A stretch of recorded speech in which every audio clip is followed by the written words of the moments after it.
Vaheguru Ji Ka Khalsa, Vaheguru Ji Ki Fateh.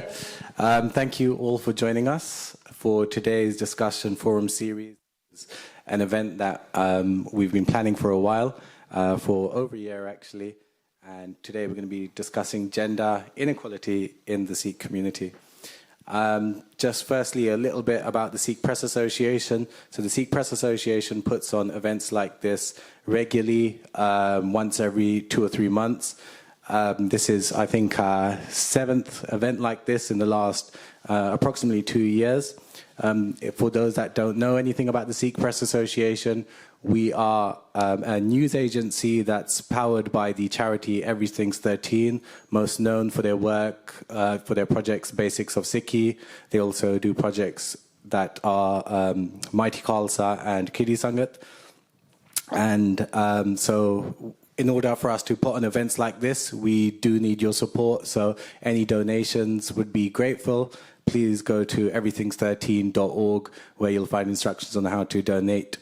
On to the event today. So firstly, in regards to this panel being entirely female for an event that's based on gender equality, the thought of the Sikh Press Association is when we discuss this topic, the first people we need to listen to are the women in our community. Therefore, we decided on an all-female panel.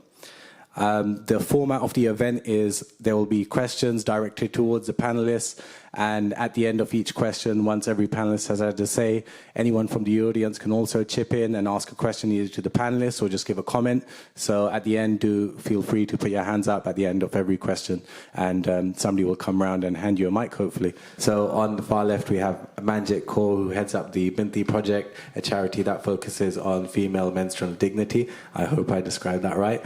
Directly to my left, we have Sukhvinder Kaur, a spokesperson for the charity Sikh Relief, and also a former member of the Sikh Council, and plenty of other seva in there as well. On my right, immediately, we have Eshmit Kaur, a poet and an activist too.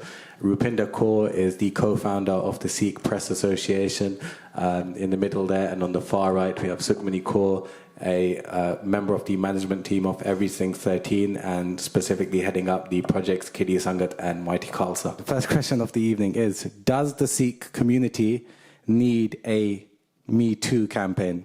Again, does the Sikh community need a Me Too campaign? So this is in reference to the hashtag Me Too campaign, which saw approximately 19 million different people use the hashtag on social media in 2018 to discuss their own experiences of either sexual abuse, domestic violence, or anything akin. So for this question, I'm going to open with Sukhi Kaur. Sukhi Kaur, does the Sikh community need a Me Too campaign? Yes. I don't think we not only need one, I think we are massively overdue one. And I think before I offer any of my personal views on this, I might take a bit of time on this, but I really want to share this. So this is taken from the Core Movement UK. So it's a profile that I've been religiously following since I found it. So it's the Core Movement, which started in Canada. And I think they now have a UK counterpart. And I've just taken a story off there. This is why we are not, yes, we do need the Me Too movement, but we are massively overdue one. And I am going to share this story to understand the context of what a Me Too movement is and why we are so massively behind in this area. When I was 17, I got sick. My mum was worried, so she took me to see this Baba who came recommended from one of her friends. So my mum, my brother and I went to see him. He was Amrit Shak, quite elderly and had a very calm and cheerful personality. I was initially very skeptical and I was not sure if I believed in holy men. As our visits to him increased, I found myself enjoying his company. Our dad had passed away when we were young, so I guess I kind of looked up to him in a fatherly way. After a month, he encouraged me to do my part, Sikh prayers in the morning, and would tell us stories. I found myself wanting to go to the Gurdwara and listen to Kirtan and really connecting with my faith in a way I never did before. I was really comfortable around this Baba, and each time I would go over, he would do malish of my abdomen. My mum and my brother were always in the room, so I wasn't worried, and this Baba seemed trustworthy. One day when I got back from college, Mum said the Baba had phoned and asked me to come to his house to pick up some special umrat that he has prepared for me. Mum was going out to work that evening and my brother was out with his mates. I told my mum I'd get the bus and go myself to pick it up. She was fine with that. Like I said, my family and I had built up trust with this guy and I really didn't think I had anything to worry about. So I turned up at his house and he gave me a hug and told me he had been thinking about me, and told me that Guru Nanak had come into his dreams and told him that my health problems were very soon going to go away. He kept telling me how blessed I was, etc. And I was a bit uncomfortable with all the praise, but it felt nice to be cared about. He asked me to drink a cup of amrit that he had prepared for me and then told me he would polish my stomach straight after so the effects of the amrit would be even more potent. I stupidly agreed. Whilst I was lying on the bed, I noticed his hands were moving outside of the area where he normally massaged. I froze, but I kept calm, telling myself that this guy was Amrit Shak and trustworthy. I had nothing to worry about. Then his hands went under my bra and he began touching my breasts. I wanted to die. I couldn't believe what was happening. I didn't move. Then his hands went into my underwear. And the whole time he did that, he kept saying, Tan Guru Nanak. I lay there frozen, not knowing what to do. He then tried to sit me up and hug me. I felt very heavy and weightless, and then my phone started to ring. That snapped me out of my daze. I could move again. It was my brother asking me where I was. I quickly got up, grabbed my things, and ran out the house. I got on the bus to get me back home. I guess I was still in shock about what happened. I got home and ran into my bathroom and had a shower. I felt so dirty and unclean. I ended up having a panic attack that night and my brother was freaked out. He knew I went to see the Baba because my mum had told him. I eventually told him what happened and he started to cry with me. I made him promise not to tell Mum. When Mum got back from work, we got her phone and blocked the Baba's number and changed some of the digits in his number. I told her that the Baba had moved house and he would be in touch once he settled. She was really suspicious and kept asking what happened when I went to see him. I didn't tell her anything and she eventually dropped it. My life hasn't been the same. My brother and I never spoke about it and it's time for me to get married and I have refused every rishta that has come. I don't trust men. I don't trust men who are Amrit Shak. I cannot go to the Gurdwara anymore. That man ruined my life. Thank you for setting up this page. Maybe if I share my story, other girls might find the strength to do something. I didn't, and I live with that regret every single day. And this was from unknown Coventry girl.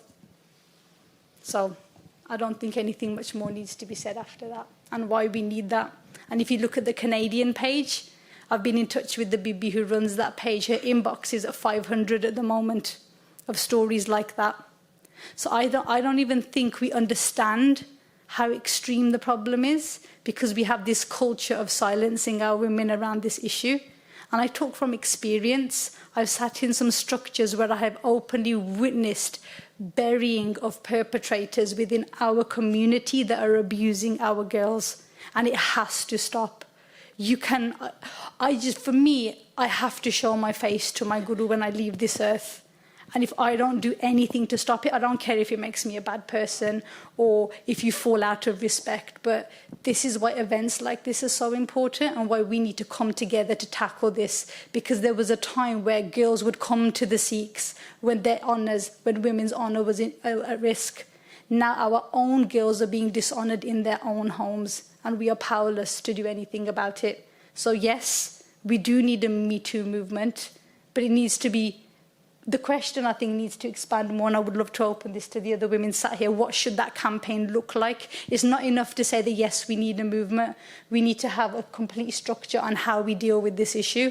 I had some ideas, but I just don't want to take up so much time, and I'd love to bring some of the other panellists into that. Thank you. So we've heard that there are actually some Me Too movements happening. That's the Core Movement on Instagram, and I believe they're also on Twitter, and there's Core Movement UK, for those of you that want to check it out for yourself. I'm going to now pass on this same question to Rupinder. Knowing the power of social media and media in general, and as Sukhi just said, that sometimes there is silencing of voices and especially female voices on such topics. how important do you think a Me Too campaign could be for the Sikh community? I think even outside of the Sikh community, I think a social movement which can become a little bit faceless, so it gives women the power to feel free and open dialogue, have conversations, join movements, find support within those movements is so powerful. And especially if they can do it without openly showing their identity or their name, it's one step forward. And I think social media generally has so much power. I mean, this is women that are talking about these situations in Canada, and that's now led to something here. It's so easy to kind of spread this information and make it global. I think it's a great outlet. I think it's a very powerful outlet. In terms of the structure of how that would really rise the same way that the Me Too movement rose, I mean, I don't really have an answer to that unless you have high-profile Sikh women who are openly advocates to discuss this. I think that could be a start. Next, I'll open it up to anyone else on the panel that wishes to give their opinion. Just to add a bit more to the question, the Me Too movement itself led to the losses of jobs for hundreds of men that were accused by multiple women of inappropriate behavior towards women. What kind of tangible impact, perhaps similar to something like that, would we like to see from a hashtag Me Too campaign in the Sikh community? I'll start with Eshmit Kaur. Do I have to answer your question? Or you can give your own. Thank you. I don't think a Me Too movement is enough. I think if we have a Me Too movement, it's just copying somebody else's structure, and what we need to do is be able to tailor things to our community and to our people. From a therapeutic perspective, some women aren't in a position to be able to speak on that kind of level about the abuse that they've endured. And so what we need to do is look to our history and see what was in place when these things were happening. So just joining on from what you were saying, Benji, actually people did used to go to the Khalsa, and there's a sakhi of when there was a Muslim and he was kidnapping and abusing young girls.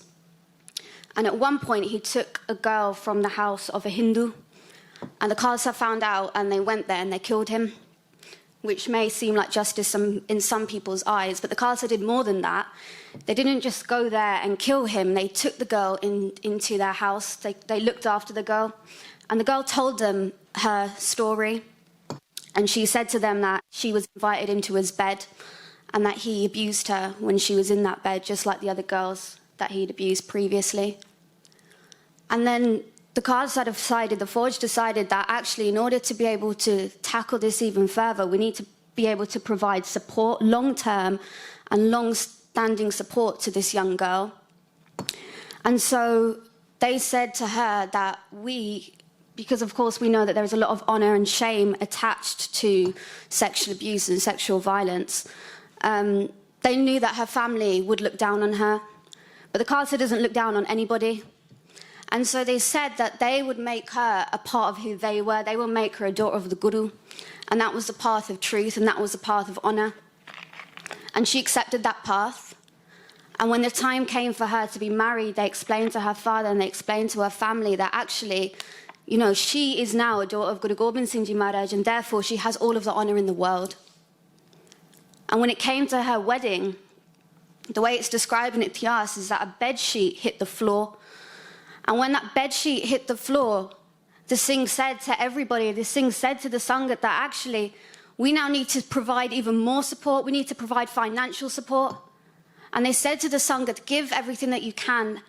And it's described again as that bed sheet hit the floor, that it was filled with gold coins, filled with rupiah. And that just goes to show that actually the Khalsa, even in the time of the Guru, this is after Guru Gobind Singh Ji Maharaj, even in that time, these things were happening, but the Khalsa was doing something about it. So if we want to create something like a Me Too movement, I don't think that's enough. I think there needs to be support where actually survivors, whether that's men or women or young people or adults, whoever it is, at any ages, know that they can come to the Khalsa and know that they're going to be supported in recovery of their trauma. So Me Too campaign may be the first step, and it may work for some people, but I don't think it's enough. So we need to really reflect on that and say, okay, well, if this is the first step, what are we going to do more, and how can we add to that and take the essence of that Sakhi, which is just one, by the way, that's been repeated several times, that didn't just happen once. How can we take the essence of that Sakhi and the essence of who the Khalsa are and implement that into modern day? Thank you, Eshmit Kaur. Passing on the question to Sukhmani Kaur on the end of our panel. Sukhmani, as somebody who helps lead a Sikh organisation, can we get your opinion on, does the Sikh community need a Me Too campaign? It's very difficult for me to talk on this topic, not just because of the personal experiences, but I want to talk about the other side of the story. So obviously there's women who go through this, but also there is the men who do these acts. And what does Sikh community, what institution, what body do we have to actually deal with those people? We don't have that. So that's something that needs to be really looked at, and in the Guru's times probably they would be brought to Guru's court, right? When the Khalsa was the army, the Khalsa would face them. But now, what is Khalsa doing, right? Khalsa is in central London making money. So we really need to prioritize this, and there are different organizations in the UK and worldwide as well, but do they really have the power to deal with this? So that's a different kind of organization that actually deals with the problems and not only helps the women who went through this, and not only women, men as well, because there's a sexual abuse for men as well, but actually who punishes those people, or there is a tool, or there is a way to deal with that in that side. Thank you. Finally, to Manjit Kaur, who heads up the Binti project, a charity about female menstrual dignity. Firstly, answer, does the Sikh community need a Me Too campaign? But also, I have a question for everyone on the panel. Are any of you actually surprised at the amount of women that come forward when we hear that the core movement has 500 messages in their inbox? I think firstly I'd like to start with the fact that I've been here for 5 decades, so I remember a time when I was growing up, it was quite normal for women to be subjected to encounters with men that went over the line, and this Me Too movement that's started over the last few years is kind of really been needed for a very long time. But I think from understanding why it's like that, we kind of need to go back to the basic. Until we have equality in our religion, we're always going to be seen as the side that can get abused, and nobody's going to talk about it because we get blackmailed, we have izzat and things like that to consider. We should really be educating our sons for the future. When I was growing up, it was very clear to me that my father, with his bug, was somebody that everybody respected. His bug was his crown. And if I was ever in trouble, I would always kind of do a beeline to a Singh. But do our young Sikh men know what the bug symbolises? Do they know that it is kind of that beacon of light and hope? If we're ever in trouble, that's where we go. If our Sikh men are abusing their privilege of being in the Gurdwara and for having that respect because they are in the Gurdwara, then yes, absolutely, they should be brought up. But I think if we're ever going to change anything long term, we'll be able to do that with equality for women, firstly, and also secondly, teaching our boys what the bug means so that they don't disrespect it. If you could just also add on, are you surprised at the magnitude of the women coming forward just from this one core movement on Twitter? No, absolutely not. there's no surprise, because I can probably guarantee that nearly every single girl in this room has experienced some form of abuse where a man or a boy has crossed the line. Sukhmani, if you would like to add to that. Again, when I reached out to the BB Behind the Core movement, and she made that, and it's like that horrible confirmation that you sort of know it happens, but you don't really want to believe it. And when she gave me that number 400, I was just like, wow, and she was very overwhelmed. And when we go back to that question about what this campaign should look like, it's actually really, really simple. It's about providing safe spaces for victims, whether that be online, whether that be through meetings or events, or just a number or an email address where they can just reach out. But then we also need to have that network of counsellors, CBT therapy, holistic therapy, all the different mechanisms that a woman can use and have access to help her heal. Because one documentary I would recommend everyone watch here is called Heal. It's on Netflix, and it talks about adverse childhood experiences and how if you do not recover from these experiences, they will manifest through health problems, psychological problems, mental problems as you go later on in life. Fantastic documentary. But for me, I wasn't born into a Sikh family. I was born into a Punjabi family. So we saw all of this happening like what Benji said. We grew up and you either knew someone who'd been abused, or there was domestic violence in the house, or you had those men and boys who overstepped the boundary. Maybe it was naive of me, but when I took Amrit, I assumed that I was escaping that and coming into something good and wholesome. And I'm not trying to say that that doesn't exist, it does. But there are pockets within the Sikh community, within our gurdwaras, within the structures that are set up, within certain aspects of jathe and leaderships, where I have witnessed with my own eyes the protecting of perpetrators at the expense of the victim, to the point where the victim is shamed, humiliated. In one case, her nanny from India, who'd been dead for 20 years, was brought into it, and this girl had no honor because of some dead dadeen from India. And it was ridiculous that I was looking at these men, these elderly men who I had so much respect for, take this tone and narrative. So no, it's not a surprise, but we do what we do. We get together, we come together, and some of us are already doing work on this. And it's just understanding basic concepts such as safeguarding. Why do our Gurdwara not have a safeguarding champion? Very, very simple thing, a safeguarding policy. There should be someone within your Gurdwara committees who is trained, who is trustworthy, and is a professional that the congregation can go to report a safeguarding concern. That safeguarding champion that can make the adequate referrals. These are all really, really simple things, but what are we battling against? It's this old system of besti and izzat and not wanting to acknowledge that this problem exists. It is a problem, it does exist, and we need to sort it.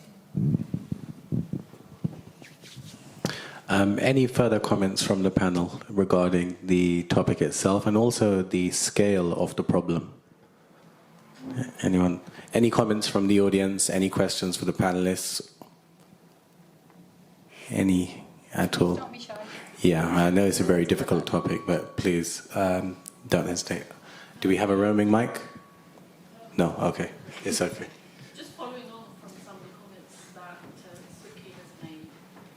Again, one of the solutions, just one, and a step forward, would be something very simple, like a safeguarding policies, that there should be a demand for each and every Sikh institution to have a safeguarding policies. And also, the other simple thing is, Gurdwaras and Sikh institutions, if they are registered charities, there's a legal obligation for them to have safeguarding policies. So why not call out all Gurdwaras and all Sikh institutions if they have these policies in place, and if not, why not? And report them to the Charities Commission, because they are legal duties. The Church of England and the Catholic Church, I mean, they've got their own problems, but if you have a look at their policies they have in place to deal with safeguarding, they've got fantastic policies in place with safeguarding officers and a whole system, and even some of the schools, the leading, I think the Sikh schools are still very new, but some of the old established Hindu schools have got fantastic policies in place. So that should be a first point of call. And also, why not, as a Me Too movement, why not have a zero tolerance movement? Just call it out and a name and a shame movement. You know, we've got to take this in hand now. Just want to come in on that. I actually did name and shame one perpetrator. I was threatened with legal action for doing that because victims were so terrified. And I had one case where I dealt with where we had a potential case of 20 years of abuse of vulnerable girls with autism, broken families. And when we attempted to confront it, I had letters warning me from a solicitor. And also, there was a whole blanket shutdown on a Bantik level because this person was affiliated, very well known. That is the major problem. And also another issue is, sorry, I'm totally dominating this because I've been wanting to rant about this for years, so do bear with me. What we also had was the victims' parents were shutting the victims down. So we encouraged these girls to pluck up the courage to tell their parents first because we wanted to get the families involved. We sat with them and then the families were just like, we know it happened, but you don't know this community. If it comes out that my daughter was involved in this, ida byan nahi hona, idi life kharab ho jani hai.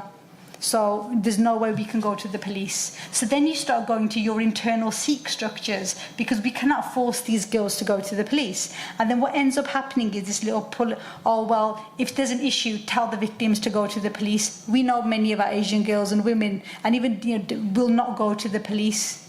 But then the gap in the Sikh structures supporting the safeguarding aspect, and it's just, this is the kind of things we don't have a basic understanding of what safeguarding is, and then legally prosecuting. What I find is Sikh institutions use the fact that girls are not prepared to go to the police and say, well, if they had a case, it would have gone. Even known paedophiles and perpetrators of sexual abuse have escaped justice. But our leaders like to use that as, dekh, police ko gaye si, koi case nahi baniya, sara kuch theek hai, inhan nu stagean te batao, knowing that they're massive safeguarding risk. And we are allowing perpetrators access to the stage, access to community members. And this is one of my, and if we don't do something about it, when it explodes and when it comes out, it will be through the national media, and it will come outside of the point where we will no longer be in a position to be able to not control it, that's the wrong word, but have the procedures and systems in place to genuinely support. Once it goes outside of well, we've seen that, and it's happening with other faith communities. I'll stop now, sorry. It's just a really passionate subject of mine. So any further comment on this topic, or perhaps a comment from the audience? We'll take two more and then we'll move on. Ed. Just one really short point, which is that, of course, it's really important for the girls to talk about it, but from the point of our own community, I think men and women have to be equally responsible in the process of naming and shaming and supporting. If men don't equally hold other men responsible, it's not going to make a difference. Thank you. Binti. Yeah, just a general point, which is that obviously there's to create the kind of safeguarding structures that exist in the wider community has taken years. We know of all of those high-profile cases like Baby P, etc., and what's happened in local authorities. So for us to run something parallel, which is specifically for the Sikh Punjabi community, is a massive task. All we can really realistically do is feed into the existing system because they have the trained counsellors, etc. But obviously we might be able to offer to be the first port of call for people who say this is happening but I don't want to go to the police, etc. So that's just a general point. But I did want to talk about social media, because it seems to be that that's, apart from being terrified of your parents and the local community, a lot of cases have involved young girls being young girls, boys, whatever, being blackmailed, arms twisted because of social media, things being put out there. And again, that's goes across the board in all the communities. So are there specific things, guidelines, guidance that you can give? Because let's imagine if I was a young girl and someone was blackmailing me and that, you know, you better carry on doing this, otherwise we're going to put it all out on Facebook. So is there like I could come to somebody and you could say, right, the first thing we can do is whatever, X, Y, Z, because people are just trying to work out their own little solutions. So from my perspective, as somebody that works with the Sikh Press Association, and we work across the board with all Sikh community organisations, there are actually quite a few groups that can help in this kind of situation. Exactly what they'll do, I couldn't tell you, that's for them to tell you, but there are several groups. There's the SAS, the Sikh Awareness Society, Sikh Youth UK, the Sikh Helpline, and various groups that can help in this kind of situation. We're going to move on to the second question. I do apologise, we have to give adequate time for each question, so apologies to anyone who did want to comment again, but we're going to move on to our second question. Why aren't there more Sikh women in leadership positions? Again, why aren't there more Sikh women in leadership positions? And this specifically focuses on within Sikh organisations and establishments, so think of your charities, think of your gurdwaras. The first person I'm going to go to is somebody that has headed up a Sikh organisation, and that's Rupinder Kaur. I was thinking about this question for such a long time because in the wider context, it's difficult to have women in leadership roles, you know, generally speaking. And then Sikh women in leadership, I mean, everyone here, I know them, so I'm quite aware that there are Sikh women in leadership roles. But in terms of gurdwaras, there is a battle, there is a fight, because I feel that sometimes there's a level of conformity that's inherently kind of passed down to us growing up in Sikh households. So you would have more onus on a man to kind of say, well, he can handle this, he will handle this. If you go into a gurdwara, I mean, I've had fights in gurdwara, so I'm not the best person to kind of ask about this, but there's a level of respect that is innately given to men in a gurdwara, and women's role generally is seen in the kitchen. So, I mean, in terms of fighting that and why aren't there Sikh women in leadership positions in gurdwara, I don't know how generally like they're set up or the process. Is there a process? I know that there have been not campaigns but kind of workshops for people that want to get into Sikh people that want to get into politics. Again, they're very male dominated, but I don't know if there's a platform that says, okay, if there's a new Sikh gurdwara set up or there's a new committee, you'll find that the one woman on there might be an assistant secretary, and that's literally about it. So why there aren't more Sikh women in leadership roles, I don't think there's a lack of women trying. I just don't know what the barrier is between them trying and achieving that role. Before we next pass on to Sukhmani Kaur, who heads up one of the biggest Sikh or most well-known Sikh organisations in the world, I want to ask you, Rupinder, from our own experience with the Sikh Press Association, would you say that it's actually fair to say, that women in our community tend to turn down media opportunities more than men? And if so, why is that the case? I don't think they turn down opportunities. I think maybe there's maybe a confidence level in speaking to media, just in general speaking to large groups of people. I think we're kind of raised to be seen and not heard. And I think with men, generally, they're quite happy to be confident and speak up. We work really hard to find as many articulate women to speak on Sikh-related issues across the media. Just this morning, I had a call from BBC Radio 5 Live looking for Sikh women to talk about Trump's visit. And luckily, you know, we have people that we can put forward. But it really is a struggle. I don't think they turn down opportunities. I think we have to present more opportunities to women and say, this is an opportunity and we can help you become a speaker or voice your opinion, and hold their hand a little bit. So I think is making people aware. I mean, there are so many women in here that I'm sure have got so many different skills that could be great in speaking to the media, but maybe they haven't had that opportunity given to them. So I think that's key. Passing on to Sukhmani Kaur now. Why aren't there more Sikh women in leadership positions? I have a joke about this. So if you've been married and you've dealt with your husband first, then you sort out the kids, and you dealt with your in-laws a little bit, and then you have to go to Gurdwara and deal with the men there. I think nobody wants to do that, right? But basically, I mean, I don't come from Punjabi household, so I came to Sikhi because of Sikhi, not because I was brought up in this. And it was quite new experience for me that I have to take a man with me to a meeting in the Gurdwara most of the time, because they wouldn't talk to me. They would sort of talk over me, and if I'll say something, they say you're being rude.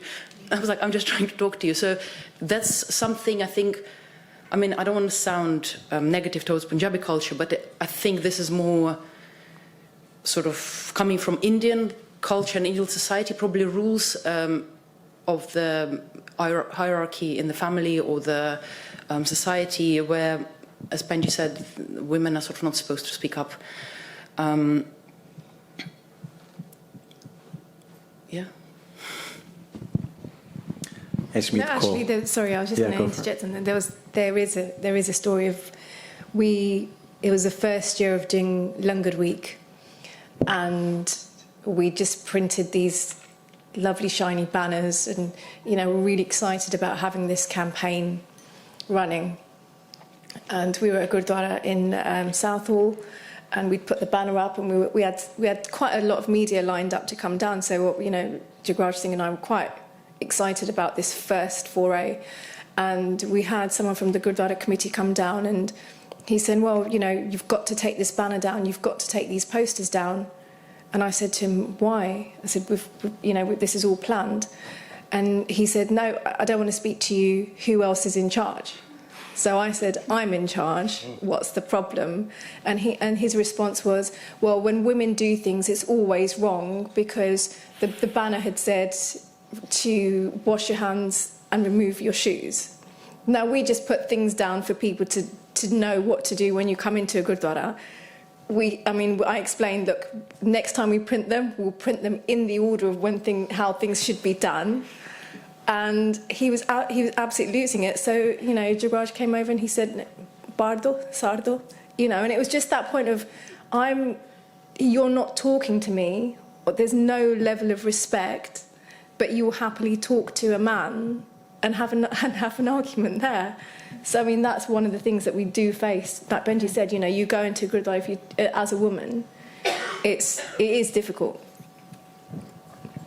I remember that incident clearly, and it was an elderly man that was angry because the order of the Gurdwara instructions said, put on no rumal and then wash your hands, and he said that should be the other way around, so cancel everything and get out of here.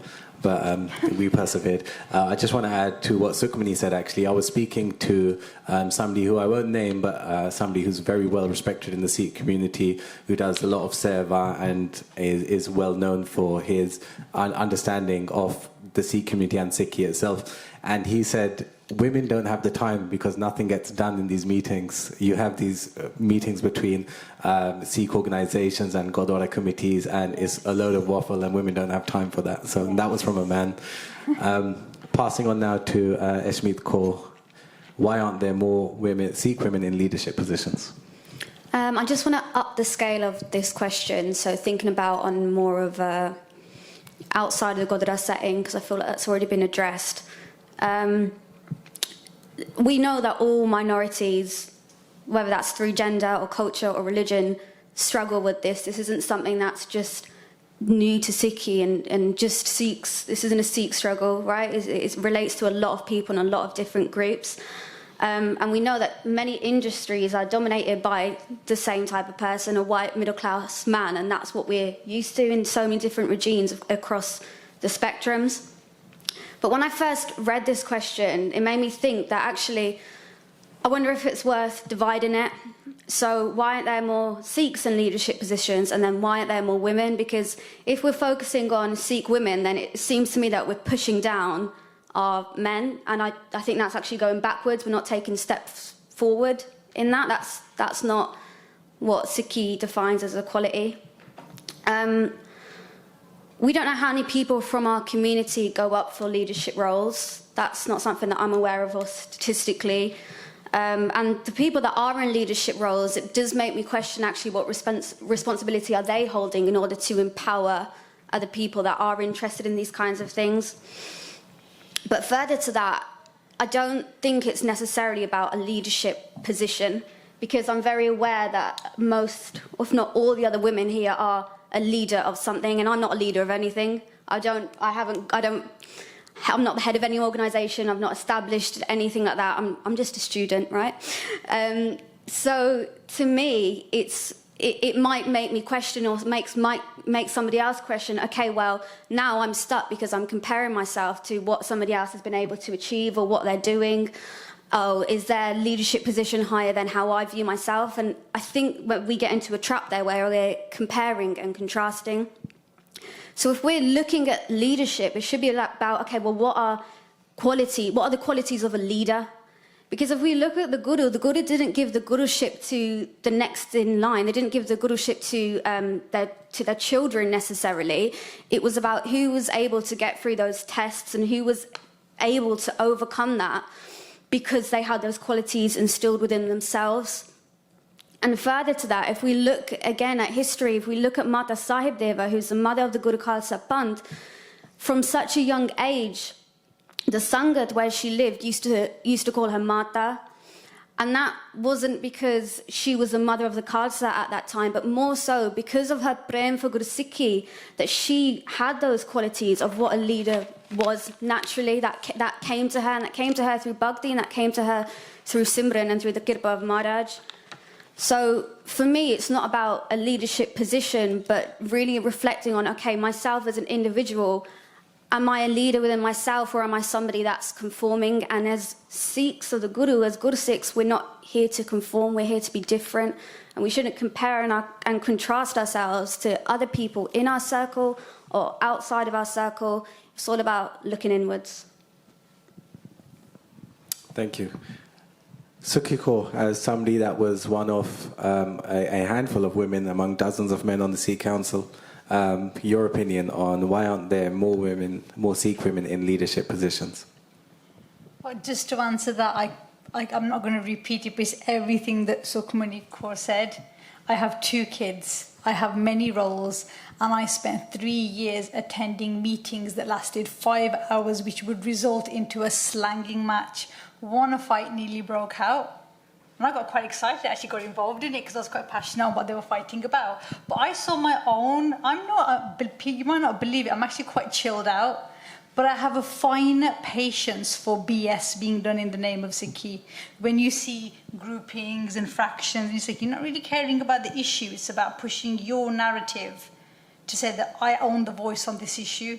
And for me, as long as the voice is spouting the truth or the correct narrative on that issue, I'm not concerned who is pushing the narrative, male, female, grouping. But the biggest struggle that I found is actually one of the reasons I left the Sikh Council, was that we actually, as an executive, appointed our first ever female Secretary General in this 8-year history. And what happened? An all-male Board of Jethedars dissolved the executive that had appointed a female Secretary General. This is all minuted, this is all backed up with the paperwork, and I sat through those meetings and I witnessed it firsthand, that for once we were going to have a female Secretary General who wasn't aligned anywhere, was actually a fantastically talented woman and had the skill set to do that job and bring a very fractured Sikh Council together. And when we saw that happen, so what we're saying is structures are breaking because of the lack of recognition for women's voices. Now, what I found in many structures, and I come as a delegate from Sikh Relief, our board of directors within Sikh Relief are all female. So I'm the spokesperson, our comms, our admin is all done by women.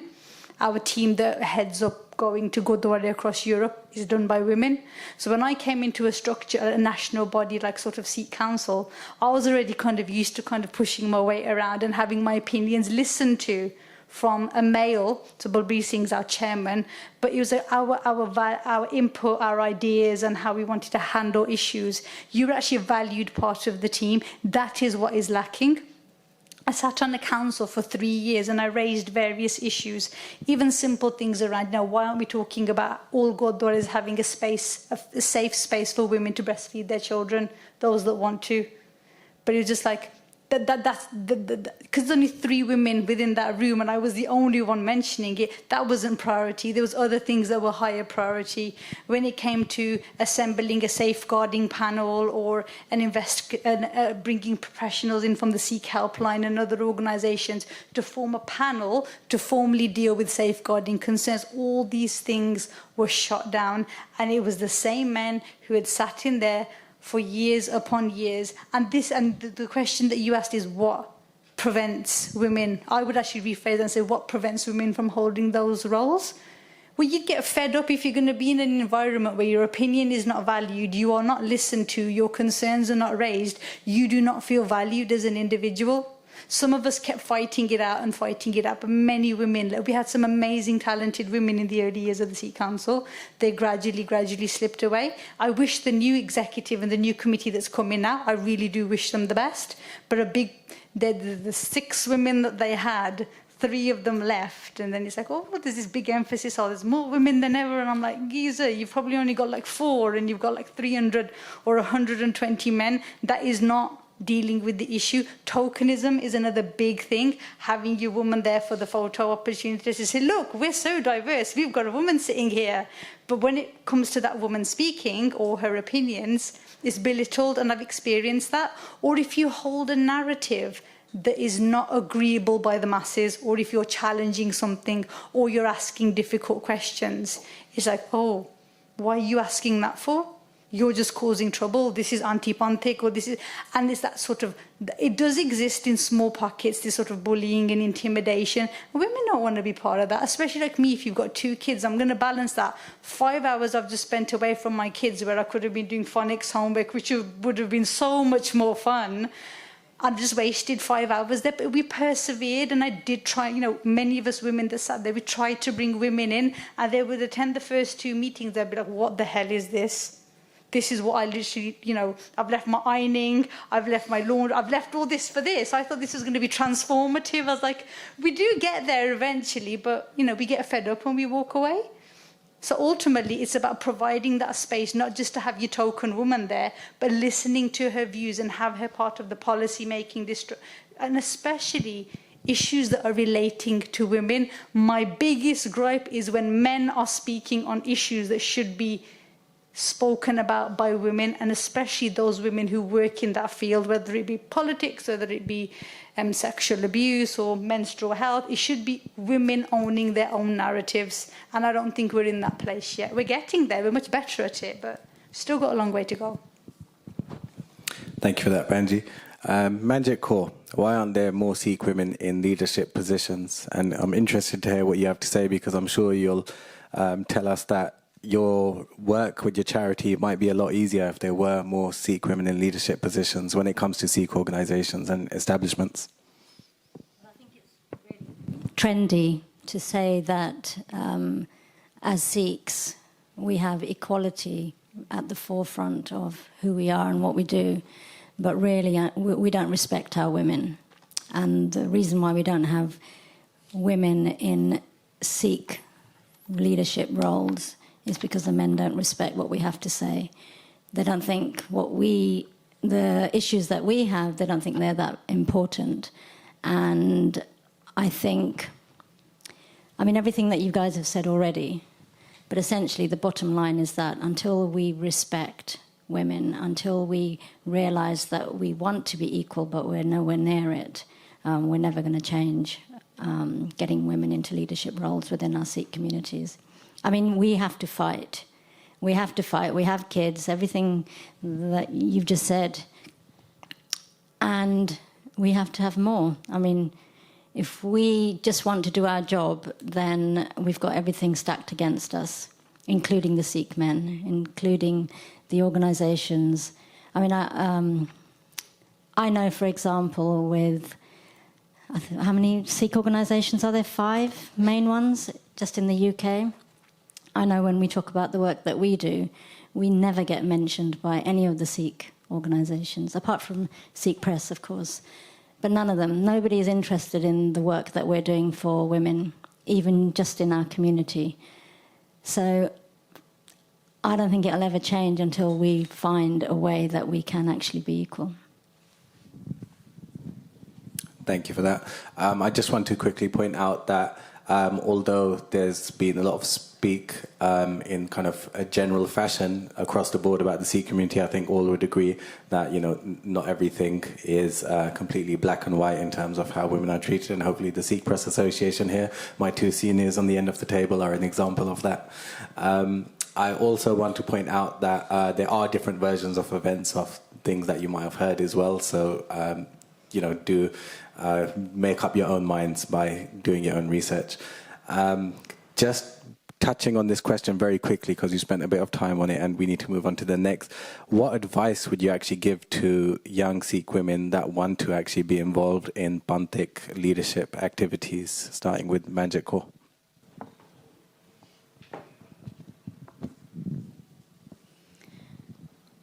I would say step up. See, sometimes you have to find your passion, and your passion could be in many different areas, but without passion and fight, it's going to be hard for you to make your mark. So you have to be ready for a battle, really, I think, ultimately. And you've got to feel it in your belly, otherwise you'll give up. And there's plenty of organisations out there doing brilliant things. Find what it is that you like, what you think you're good at, but you've got to commit. And if you don't commit, then you'll never get that far. You'll kind of dip your toe in and dip your toe out, which is fine, because sometimes you've got to do that before you find what it is that makes you want to get up. Sukiko? I think persevere, keep going, and echoing a lot about what you said, once you found something that you believe in and you want to see it through, and also reach out. There's so many of your other sisters that will probably support the amazing work that you're doing. Don't always look, you know, at the negative. I think that the women in our community need to get better at networking with each other. We need to be connecting more so we can be supportive of each other. You know, informal networks, talking about, you know, those rough days when you've been to the Godra and you've been shouted down by someone, but equally talk about the good experiences, because there are many, many progressive Gurdwaras out there that are supporting a lot of good initiatives. So I think networking and connecting with other like-minded women as a support system and persevere is not an easy ride.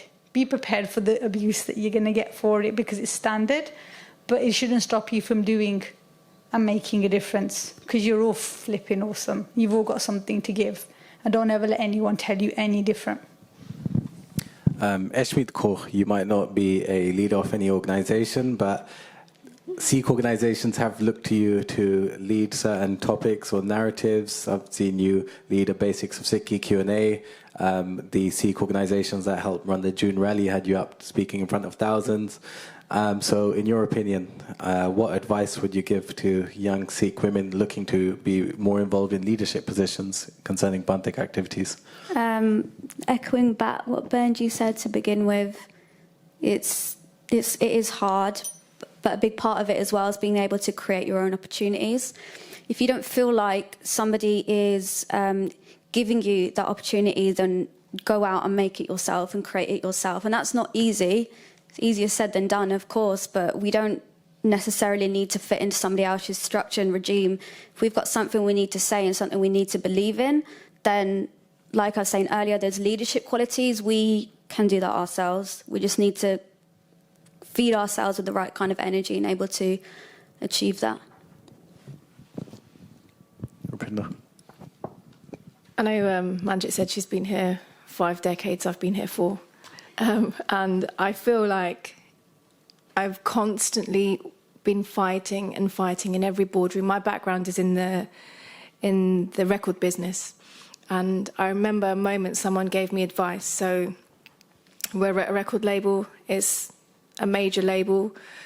They've spent so much money on this female artist that they're going to put out. She has absolutely no say in even how her pictures look. The campaign is, they've thrown so much money at the campaign, and they've missed a trick, social media, which was just starting to come up at that time. MySpace had just launched and everything was feeding off that. And I remember sitting in that room going, you're missing the trick, you're missing it. And I'm saying it inside and I'm thinking, just say it, just say it. And there was about 15 men and my boss, who was a woman, and me. And she said, what is it? And I said, well, I think they're missing a trick with MySpace and not putting money into that, and we can do X, Y, and Z. So she said to me, you have the right to sit at that same table, and you raise your hand and you don't put it down until you are heard. And then she said, what is the worst that can happen? Someone will say no. That's the absolute worst thing. And I literally live to that to this day, where I will raise my hand, I will be heard. And what is the worst thing that can happen? Someone will say no to you and you move on. But you have to really believe that you deserve to sit at that same table with the men and be heard. So I think that's something that I still take with me today. And I'd say that's my advice to women that are wanting to move up. Sukhmani Kaur, what advice would you give to young Sikh women looking to lead or participate in Bantik activities? I'll probably say don't wait for approval, because it's not required. If you really feel that this is a project that's close to your heart and you really feel that you have to do it, you just do it. Even if your husband says no, then you still do it. We'll take a couple of comments or questions from the audience. Firstly, Gabriela. In respect of Gurdwaras, the biggest problem we got is misogyny is built in. It was planned. Most of your old men running Gurdwaras are doing it as they were taught, and they were doing it as the people before them were taught. It's all from the 1920s and the Singh Sabha movement. Do you spot what the problem is? Where's the cause? So they're working on a system which doesn't include cause. Cause are excluded. How they operate, they exclude cause. If you come forward, you will get asked some embarrassing questions, so you walk away. I've seen it happen when I was young and getting involved in Shepherd's Bush. And it's, I've been dealing with that sort of nonsense, that sort of crap up until now. It's still there, and it's got to be pushed away, but it requires a lot of reform. We cannot accept these structures which are based in the 1920s. They don't have any space for safeguarding policies that didn't exist in the 1920s. They don't have space for health and safety or anything. That's why your Gurdwaras are going wrong on a big basis around the world, because they are stuck in the 1920s and run by male-orientated organizations. So then that needs to change. Absolutely brilliant point to highlight the systems, and if we can think back to where they stem from, then I think we can kind of start to build a better picture of what our future should look like. Did we have one more comment at the back? Yes, please, Manjit. I just wanted to drive 2 points, really. I think as a community, we haven't yet matured enough to think about skill set.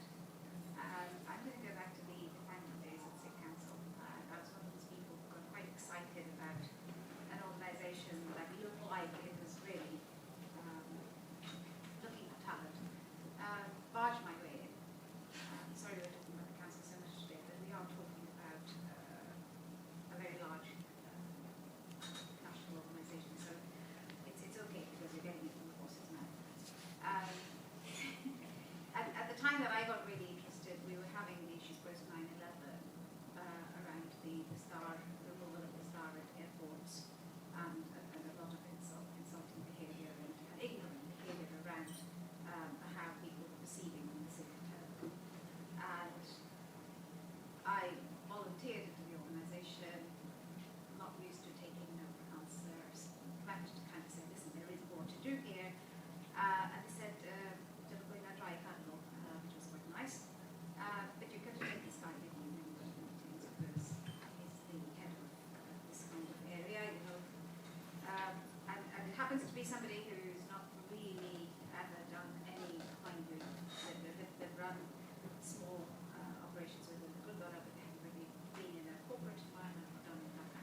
talking about a very technical topic, and here's my colleague, who's the chair of XYZ committee, because this is his portfolio, but I'm speaking to it as an SME.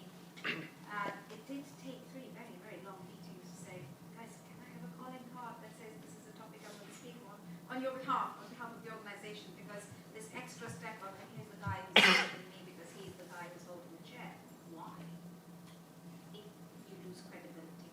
I quote it as an example because that was the start of a repetitive process. And the underlying issue is, until we recognize that skill set is important, it doesn't matter whether you're male or female. And I think we're not in the 1920s, we're nearly in 2020. And our young women are definitely very smart, as are young men. And I do share the comment that was made earlier, that empowerment of our youth is a very important thing. We don't see it in the Guruduaras. We need to start at the grassroots level, because we don't get into the committees. And there are exceptions, obviously, we generalize in these comments. So I think bringing people up within our communities to have the confidence to be able to run things and mature and have mentors. And then once you actually get to a point where the skill set is equivalent, it doesn't matter whether you're male or female. I think a lot of us are here because our parents have done that and we're able to speak in these instances. But once you've done that, then I think the more you reach out and the more you speak, the tide will turn. But it does go down to the education of the older generation and upsetting status quo within the Gurudwara, within the Sikh organizations. So if we just accept the status quo, it's going to propagate.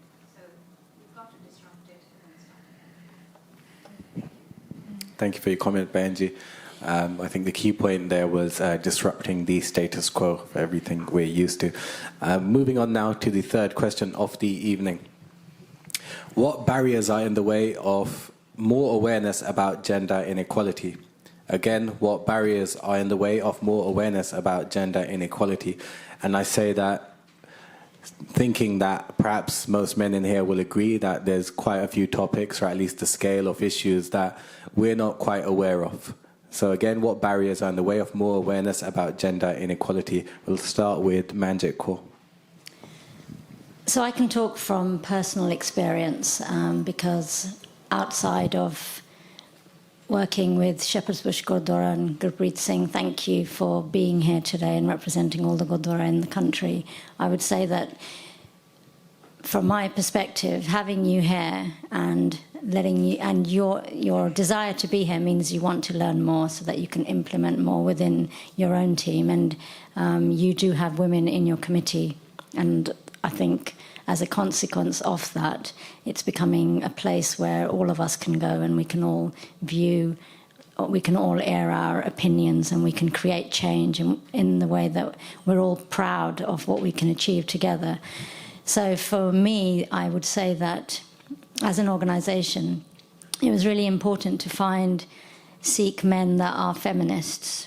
What is a Sikh man that is a feminist? What does he look like? It's a Sikh man who believes that women are equal. To me, feminism is being equal to a man, and that's what feminist means. And I would say Gurpreet Singh, he's one of those men and somebody that I could go to and have this conversation with. To put things into perspective, I had to speak to a Gyani about periods and to explain why women should be allowed to do seva in the Gurdwara if she's on her period. That's kind of the level of the conversation I had to have. And it wasn't an easy one. I mean, firstly, I know that growing up, we were always told as daughters that we should come across as humble. If we come across as humble, there's kind of like a fine line of being humble, but then fighting for what you believe so that you can create change. And I remember my mum also using the word besharam. I'm a big besharam because if I wasn't, then I couldn't create change in the things that we've done. And I haven't always been like this. You know, I come from a very conservative family where I think the first time I ever went out in my life was when I was 25. But what I'm trying to say is that gender equality means finding people within the community that are in the same thought of what we're trying to create change about.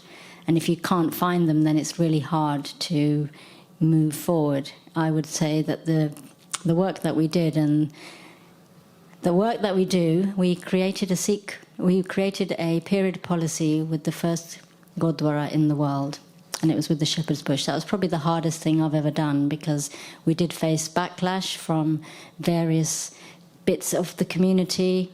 It was kind of very disheartening, because we're obviously trying to create change that is good for the community. It had a lot to do with equality and a lot to do with this gender imbalance. I felt quite let down by the fact that we didn't have the support that we needed. So I'm very proud to be a Sikh woman, and I love many things about our religion and our faith. But I'm disappointed by the fact that there isn't equality, and we still have a long way to go. Some of the things that I would think that could happen is if we have male-dominated committees, maybe it's time to have female committees in every single Gurdwara as well. And every time a decision is to be made, maybe we let the men talk in their committees, but in order to create change, it has to then go to the female committee, and the female committee decides as a group which issues are the priorities and which ones we're going to agree on. I mean, we have to force some sort of restructuring if we're ever going to create change, because without that, we're never going to do it. We're just going to keep talking, because they're never going to listen to us. We're never going to gain the respect. We're going to be fighting for every single thing, and it's a lot of work to fight for things.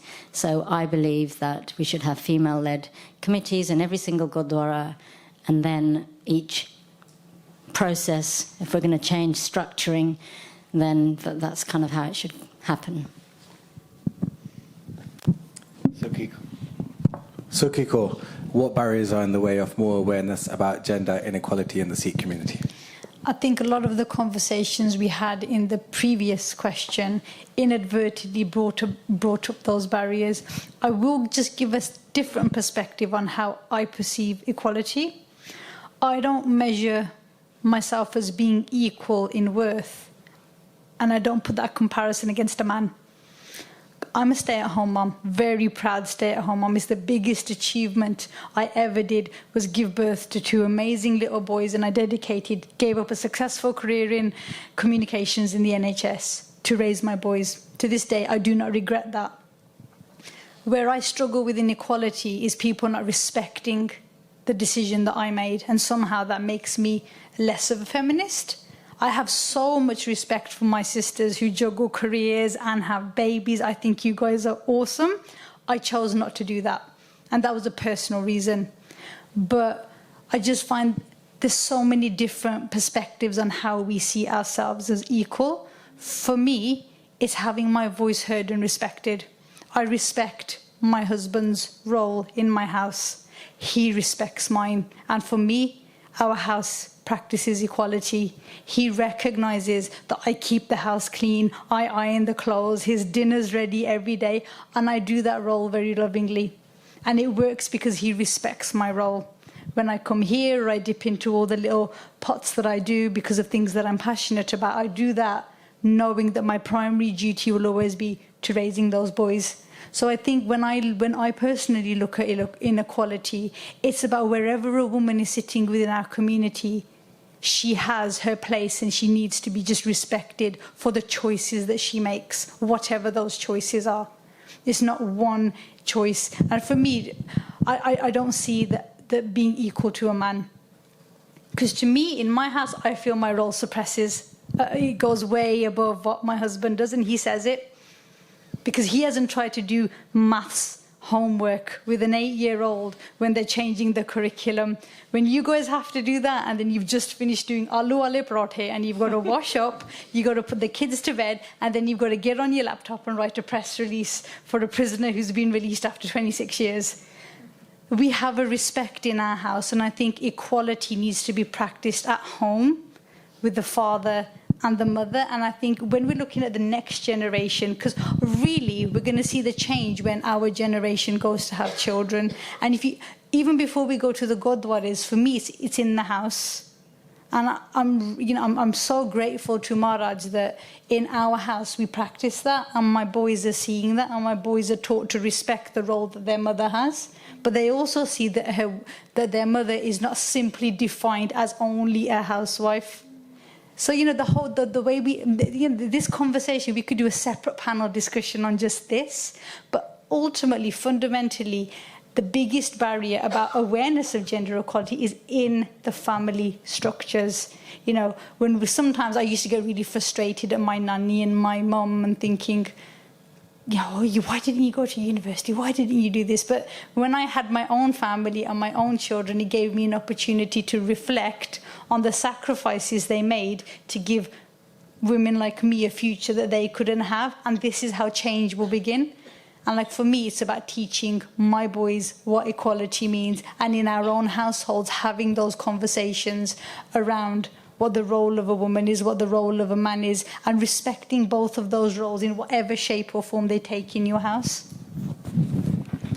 Thank you for that very interesting take on the fact that for some people, equality does not necessarily mean being the same. Eshmit Kaur, in your opinion, what barriers are in the way of more awareness about gender inequality in the Sikh community? Thank you, Binti, for sharing that. I think that's really powerful to take note of, actually. Kind of following on from that, in a way, gender inequality doesn't exist in Sikhi. That doesn't come from Sikhi. That is colonization and white people sifting through Sikhi and saying, oh, here you go, this is what Sikhi is, and that's what we believe. Because we're so used to seeing from the same lens, and that is a white lens. And until we stop doing that, we're not going to have an understanding of what equality in Sikhi is. It's not about being the same. It's not about comparing and trying to compete with each other. It's about fairness. That's what I believe equality in Sikhi is.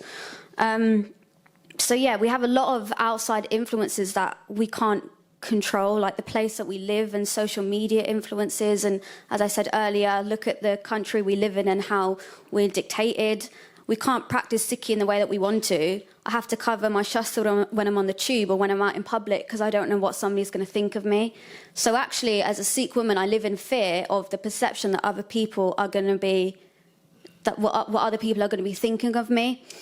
And that's a battle that I'm sure a lot of people in this room, Bajis and Benjis, can really understand as well, that because we look so different, we are so pressurized and have to contain our Sikhi in a certain way. So these barriers are totally out of our control.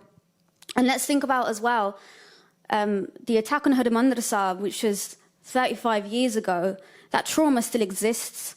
So there's a relatively new concept called intergenerational trauma, and that means trauma that has been passed on through generations.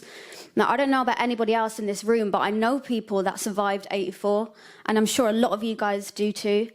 So that trauma that our grandparents felt and our parents felt, we still feel that now. And until we're able to deal with these emotions in a healthier way, because look at Punjab, their outlet is drugs and alcohol and substance abuse and suicide because there is no positive outlet to that.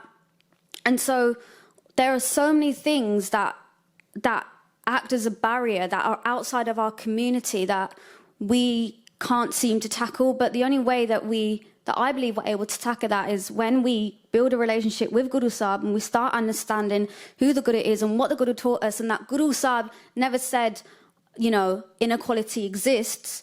It's about equality and fairness for everyone, not just man or woman. It's about the colour of your skin and what you choose to practice. And when we accept the Guru and the words of the Guru as divine, as the truth from Ek Onkar Satanam to Atare Das Peace, then we will be able to overcome this whole thing about gender inequality, because that's not from Sikhi, that's not what our Guru taught us.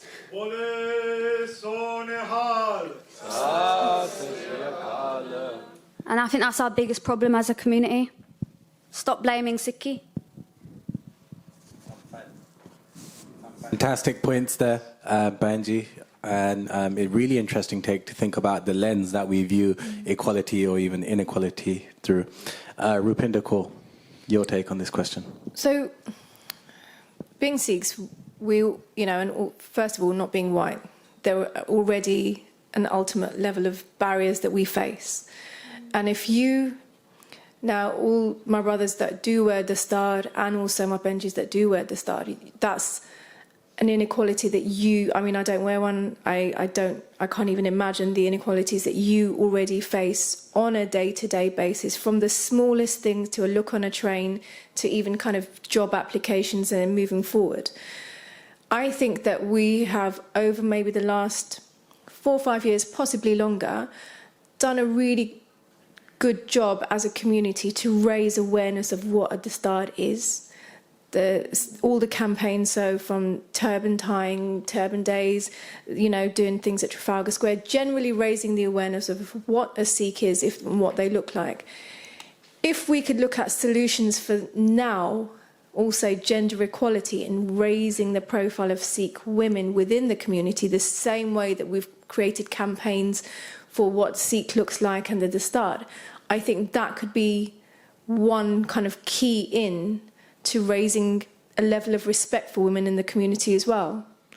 So, having solutions to these kind of problems, I think things like basics of Sikhi, their awareness is astounding. There are so many people that do kathas in the Gurdwara. Should a level of respect for women be involved in those kathas, where we have an audience that's there, ready, tuned and listening. So I think trying to find solutions in raising awareness about Sikh women within the community, using all channels that are existing, is a way to highlight why they should be respected. Sukhmani Kaur, what barriers are in the way of more awareness about gender inequality within the Sikh community? I think that there is two different things. So in Sikhi, there is no inequality. In Sikhi, everybody can reach Waheguru, everybody can connect. It doesn't matter if you're white, if you're black, if you're transgender, if you're anything. It doesn't depend on your father's deeds or your husband's deeds. It's equal for men and women. There's no difference. But in Punjabi society, that's totally different. So when we're talking about Sikh community, we're talking about Punjabi people who practice Sikhi, and that's where the issues arise. So it's in a way people just say, oh, we have equality, but they don't understand what equality is. And I don't know, I've made this video a couple of years ago and it keeps going around about the tree and the chopping roots, and it talks about equality. Actually what happened is that we were in Gurdwara in Singapore, and this lady came up to me, she's Punjabi, and she's wearing kirpan, and she came to me and she said, hi, and I was like, Waheguru Ji Ka Khalsa, Waheguru Ji Ki Fateh. She said, we speak English here, we're in Gurdwara in Langar Hall. I was like, why? She said, what if Chinese person comes in and they wouldn't understand what I'm saying? I was like, this is just taking equality to absolutely next level, which is not needed. We don't have to... it's things getting so mixed up, and people use this phrase, we have equality in Sikhi, as an excuse to not do anything about it, almost. Yeah. Thank you for that, Benji.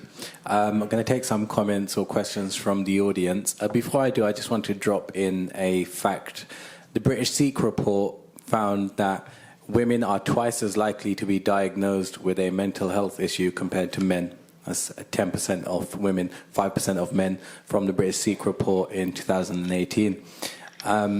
Is this perhaps a barrier, and do we have any comments on the question in general, or any questions for the panelists or comments? Yes, Benji. How prevalent do you think these issues will be going forwards? Because I think from people in the room, you've got that Punjabi culture kind of fading somewhat. Most people here, growing up here, there's that. Generally, people are more equal in Western society, not Punjabi culture. Do you think that changes when it comes to people who are, generally on the communities in Gurdwara are a very certain type of person? Do you think those issues will still be there when English culture has kind of got in the way of... I'll let Sukhmani Kaur answer that. I will begin with saying, though, I think some of the panelists and many will disagree that English and Western society is inherently more equal. So, Benji? I think the problem with that is that you would think that those older Punjabi men, they sort of slowly will fade out of the committees. But what happens is that somehow they get new people in who just have the same mentality, and they just keep resprouting somehow. This is like what Benji was saying, is, you know, it's something that, and Baji was saying, is something that's generational. So if you're being raised in a household where that is the norm, and those people are, regardless of their age or whichever generation they're from, those same thoughts, processes will continue to be passed on. So I don't believe there will be a change in terms of being more Western or how you were describing it, unless those households and that community thinking changes. Yeah, I just wanted to ask a question for the panel. So there's a bit of a disparity between what happened in the Khalsa while we had Khalsa rule and what's happening now. I just wanted to ask, like, who was introduced at Islam, who was told you that you can't do anything in the Gurdwara while you're in your period? Where did these things come from? And like, can we attribute these things to Sikhi, or can we understand them from 100 years of colonial rule? Can we understand this has come through 72 years of being in Punjab with an Indian occupied Punjab? And my second question is,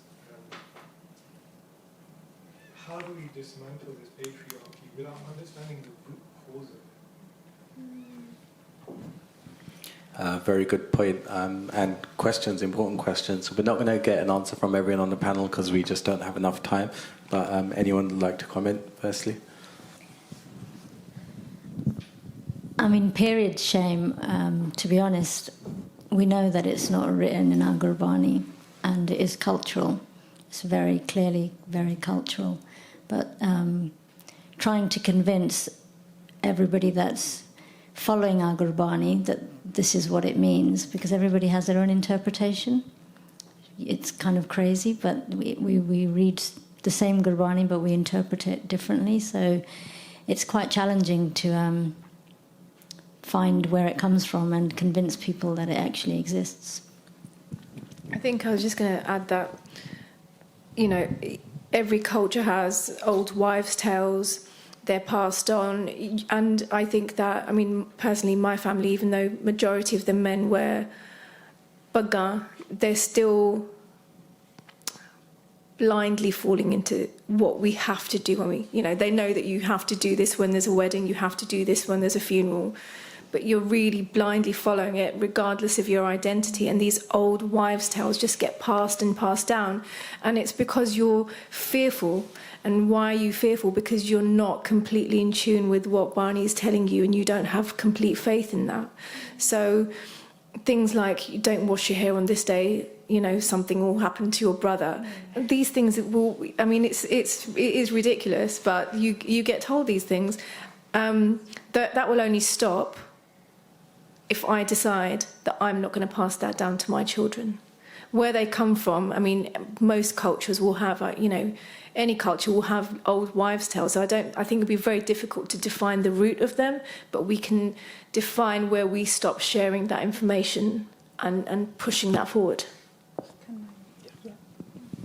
I just wanted to focus on I kind of missed the question in the first one, so I'm going to go for the second one, where you asked about dismantling the patriarchy by getting to the root cause. I think that's a really important question, because for me, I spent the first half of my Amritdhari life facing contradictions. I'd go to one Goda and I'd hear one story of Vaisakhi. Next year, I'd hear another story about Vaisakhi. And by my 5th year, I had 5 different versions of what had actually happened on Vaisakhi, which left me more confused than enlightened. So what I found was, I was lazy in those first 5 years. I was like, well, hang on a second, there's been a lot of effort done. You know, go to your local Sikh Missionary Society, DTF. You know, there's Initiative like Turiya who support the English translations of our Itihas, of our Etname and our Gurbani. Now, for me, when I like to take a stance on something, it has to reconcile. Because Gurbani does not mention the Amrit Sanchar. It does not mention Panch Kakar. Please correct me if I'm wrong. But Ret has its place. ittihas has its place. When the three things reconcile on a particular viewpoint, for me, that's enough to make an informed decision. And I've not needed to bring a third person to help me come to that. But what I can do is, and what we've started in the Midlands, is we've started a Gurmat circle where we will take an ittihasic book. There's about 6 of us that get together and we'll read it, and then we'll, we'll expand on it. Well, what is this saying? And we won't have the right answers, and nor will I ever perpetuate that I have the answers, but I try and seek my own answers. Because for me, my children's first guru is me. They come to me with questions. Why is this like this? Why is that like that? So I have a duty as a mother to try and find those answers. And let me tell you, it's hard. And sometimes you'll be more confused than you will be enlightened, but keep at it. But for me, the 3 things have to reconcile: ittihas, gurbani, and red. And then, sometimes you'll find your own views challenged, and that's really uncomfortable, but it's okay. And we have to, and I think being born here, being so educated, having access, having internet, having Twitter and Instagram, where there's constantly information being churned out, it's important to cut yourself off from what everyone else is saying and saying, great, you guys have an opinion, fab. But introspection and researching things yourself, I think, is really important. Then you're in a position to say, well, look, this isn't what I'm saying. This is how I came to my answer. And you present that as your findings. I mean, that's what we do in academia, don't we? When we do our dissertations, we do a literature review, we gather sources, and we present a view and how we came to that. What I'm finding is it's becoming quite difficult to have consensus on anything. We're having really difficult conversations about difficult subjects, and people are struggling with, my view is supreme, yours isn't, so you need to shut the hell up, and you're being anti-pantic. And it's like, no, it's a view. You don't have to like it, but here's how we came to it. And put it out there and be accepting of that. But then if you've got an alternative view, great, bring it around the table, let's discuss it. We need to have that space within the bond. And not just on this issue, but several issues. I hope that kind of answers your question. We do have 2 questions left, and we've got half an hour, so really it's just one more comment, and then we're going to move on to the next question. It's just after Gurpreet Singh Anand spoke about how the committees were formed, it's important to understand how they were formed. I remember Jagraj forefronting that the Panch Pyare be the centre of the Gurdwara. And that institution comes from a Sikh perspective, from an ittihasic perspective. It's new. This is directly naming and shaming. Why is the Gurdwara committee such a misogynistic place? We need to tackle it, but we can't tackle it by making another committee. Make something that grounded in Sikhi, that brings the Sikh ideas to light, right? And so it's just directly understanding and pointing out who is infiltrating. So in the Park Avenue Gurdwara, like they bring the High Commissioner in there all the time. He knows everything that goes on. How does that not affect everything that's going on? How does that not affect your leaflet getting burnt, thrown in your face? They always said, these guys are causing havoc, get this out. We face that so many times, and it's not the Gurdwara part of it, it's the flipping people on top of them that are forcing this environment to be there. And we have to be open and honest about why that's happening, where is it coming from? And literally dealing with this and making space for the most oppressed in our community. It's a very important point to take on board, because I think a key thing that's come from here is we have pretty much unanimously agreed that within Sikhi itself there is no inequality. So again, looking at the root cause of where the inequality comes from is an important point. Sorry for anyone who has any more questions or points. We have 2 more questions and half an hour, depending on how long you guys want to stay. So the 4th question of the evening. How do we get on the right track towards more gender equality within the Sikh community? Again, how do we get on the right track towards more gender equality within the Sikh community?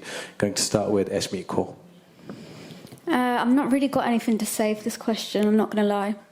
But everything that Benji just said literally hit the nail on the head of everything else I was going to say, is that actually it is really hard to build a relationship with your guru, which kind of answers your question as well. It's hard to build a relationship with your guru and Gurbani and Ittihas and Maryada when there's so much of it going around, and so much of it has been changed and warped to fit Western ideals rather than this is Sikhi.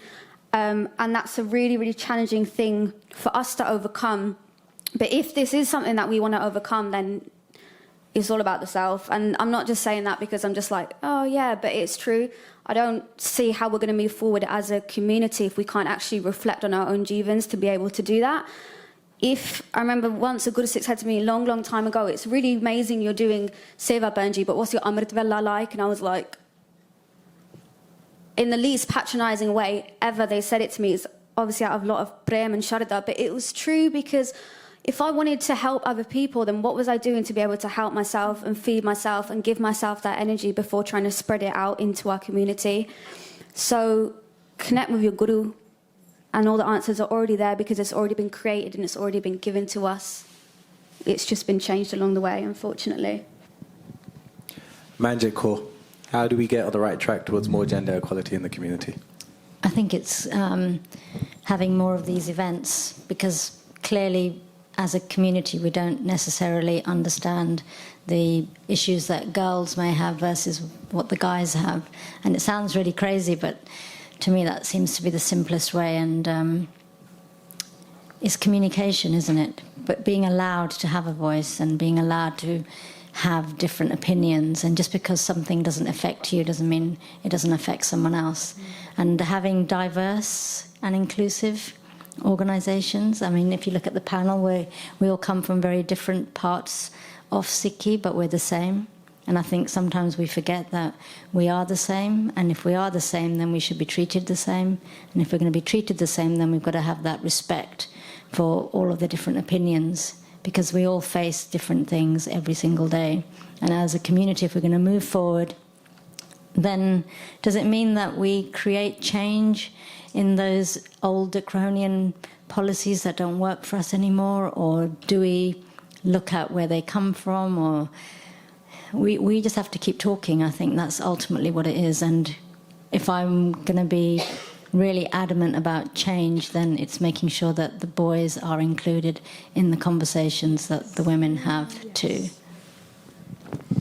Going to go to the other side of the table, Sukhmani Kaur. How do we get on the right track towards more gender equality in the community? I would agree with Sukhi Penji that obviously a lot of it starts from home. So what do you tell your children? How are you with your husband? How are your in-laws towards you? How your parents are towards you?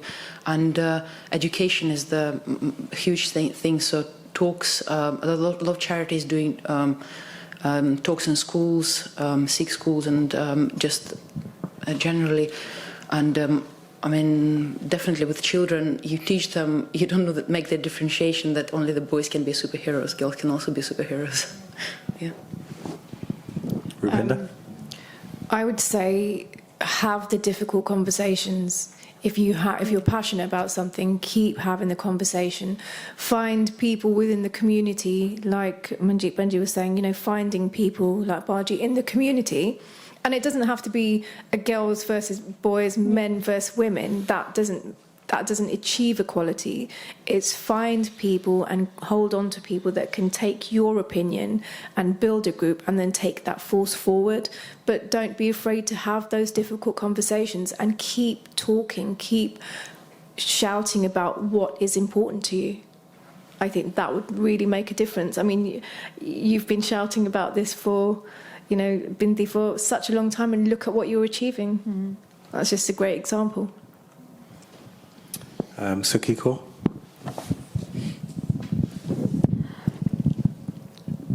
Very in a similar place to you on this, because I don't really have an answer for this. I'm a bit indifferent to this now because of all the previous conversations we've had in the previous questions. But getting on the right track, for me, ultimately is about calling out the misogyny.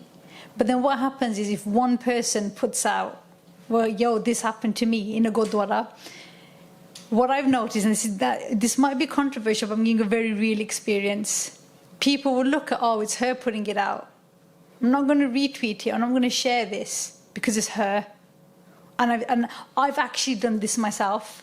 People have put out views, and this is something I've had to change about myself, and it's a big learning curve I went over the last year, that when something is wrong, it doesn't matter who you sit, where you sit, you have to collectively call out something that is against Sikhi, and it is wrong. So if there are known perpetrators in the community of sexual abuse behind the door, we know this is happening. But when it comes onto a public platform, suddenly we become hesitant to hit that retweet button. I've been in that place, so I'm being completely honest here. And it took a lot of soul searching and a lot of working with victims of CSE and sexual abuse and seeing the impact and the long-term impact it has, we cannot afford to put inter-community differences above real issues affecting women. And also you have to strive by example.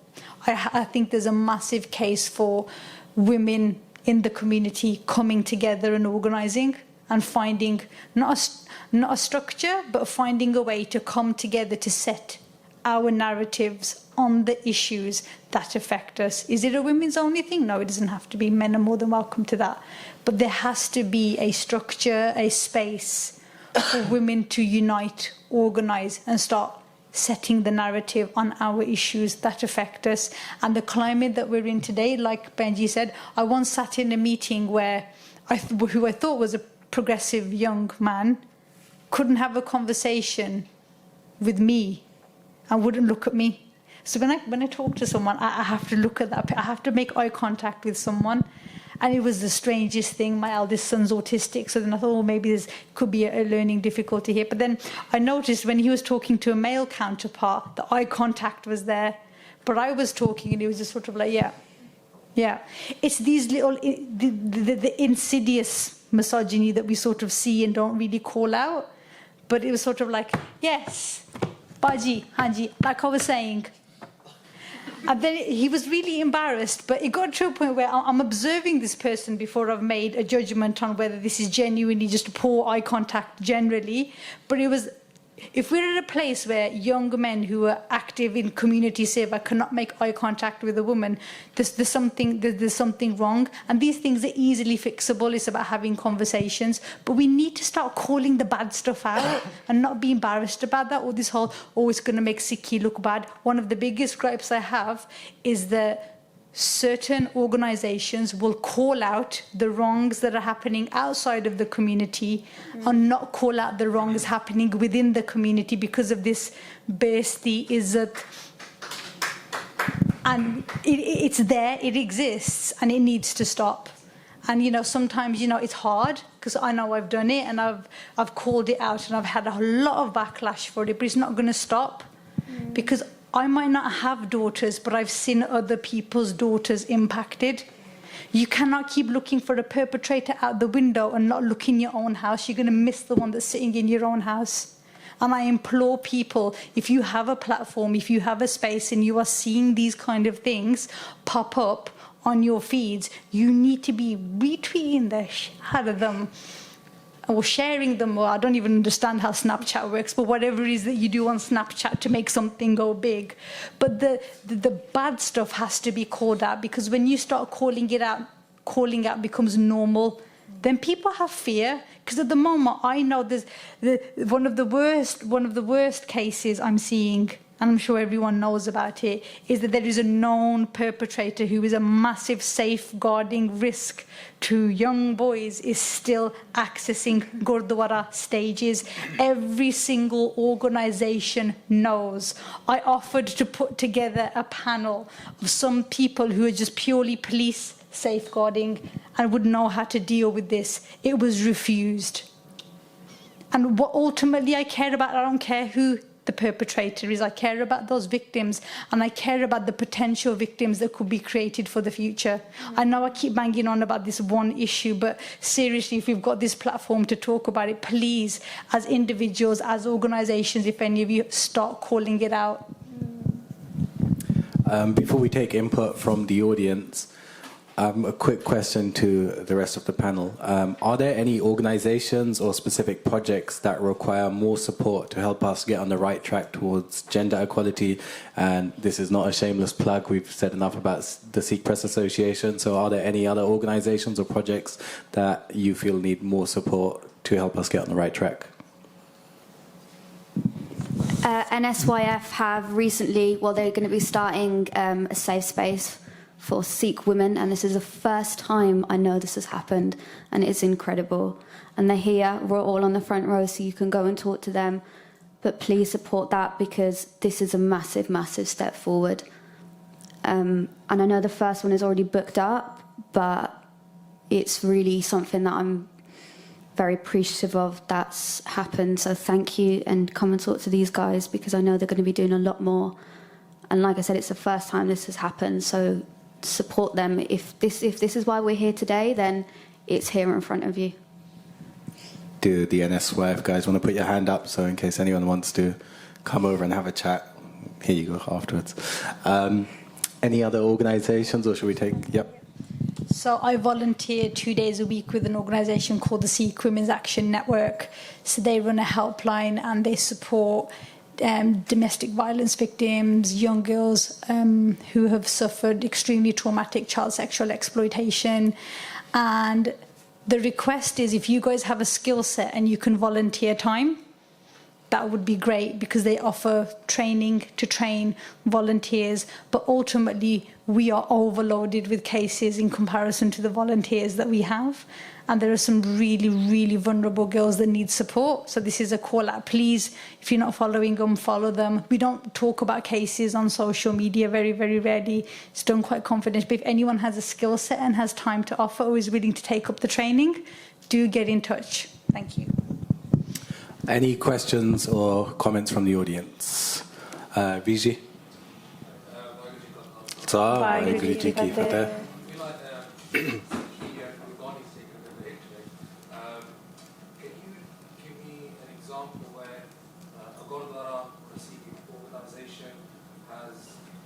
Create a space for you to do anything, any seva you want to do. I know, sorry, Ben, you touched upon it earlier about questions for everybody else. So the question is, can you give an example of any Sikh organisation or Gurdwara that's given you a space to do basically, an equal space or to discuss these kind of issues? Has anyone got any examples?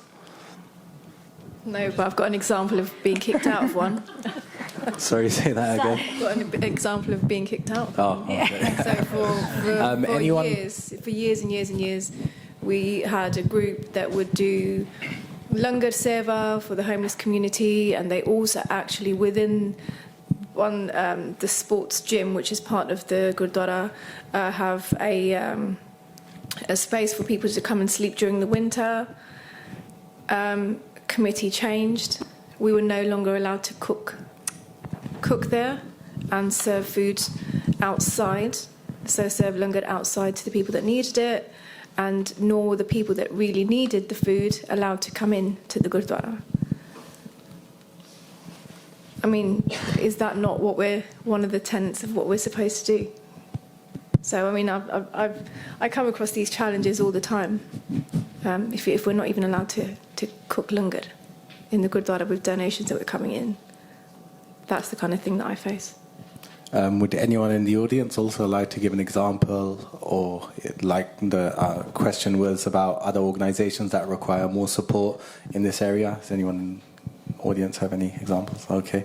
I've got one. Yeah, oh sorry. I volunteer for the Sikh Education Council, and they give complete equal opportunities to women. So I'm a PhD student. I'm from Leeds originally. I study at the London School of Economics and Anthropology, and they give complete equality to both men and women. But I don't know whether or not I should say this, because You should say it. it's not that. I have no qualms with being a woman. I think it's wicked. I'm happy. It really stresses me out that we have to have gender equality events. I think the work that all you guys do is wicked. It's insane and it's so good. And I spent 12 months in the West Midlands doing fieldwork with Sikhs from all parts of the community. My research is on the Sikh community, so it's looking at Sikhs in the public sphere. And I think that it's so true, and I spoke to so many women, I spoke to men, and I have a wide-ranging so I'm trying to collate all this into my thesis right now, but I have all these different views on people, and I think that it's not that gender is an issue in Sikhi. I think because we live here in this country, it's so easy to just attribute everything to gender. And I think that we have a real problem with frames of reference. And I think that everything that you guys have touched upon, it's applicable to anyone. So I face discrimination in Sikh spaces, not just because I'm a woman, but because I have bright red hair. I can go to an all-women's event, and because I have red hair, people don't want to talk to me. But then I start speaking and I become legitimized because I'm doing a PhD. Or I've read a book and I'm I can reference, I can back up what I'm talking about.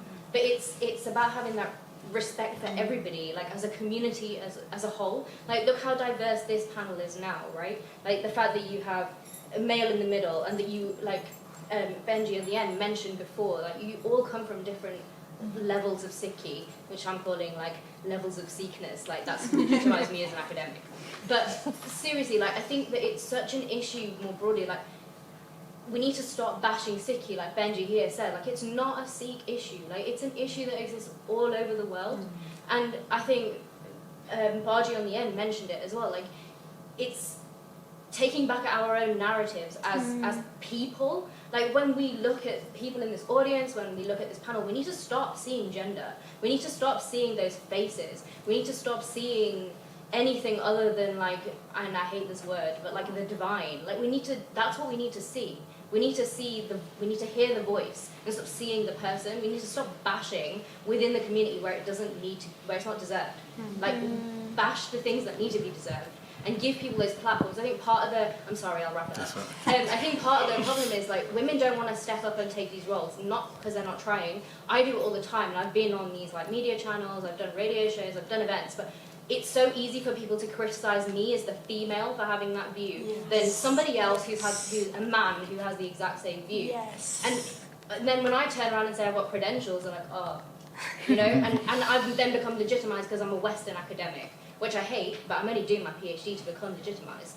So I think those are the things that we need to see, and instead of focusing so much on gender, because equality isn't even a word that exists in Sikhi. Like we don't need to use the word equality. We just need to use the word Sikh, right? Like we're all sons and daughters of Guru Gobind Singh Ji, of Guru Nanak, of the gurus. Like we keep talking about this guru period. We're still in the guru period. Like just read Guru Granth Sahib. It's not hard. Sorry, I'll shut up. Thank you. Some really, really important points there. Very important. We're going to move on now to our final. We've got like 10 minutes, so sorry. We'll make sure we come to you for the next. Okay, for very final question of the evening, what does more gender equality in the Sikh community look like for you? Again, what does more gender equality in the Sikh community look like for you? We're going to start with Sukhmani Kaur. I'm just going to give an example. So Basics of Sikhi are well known for the Sikh academy that they run, and they've put through many Sikh women through that academy, so there's clear effort there. So in your view, what does more gender equality in the Sikh community look like for you? For me personally, it's 2 words: female Granthi. Mic drop. But as Jasveer said, so we had this project called Base of Sikh Academy, and it was the idea that people who would like to take part in prachar, so teaching, doing talks in gurdwaras, presentations in universities, they come on the 6 months course, and we offer it to anybody who is graduate, and they can take part in this course, and then they can potentially take a job with Basics.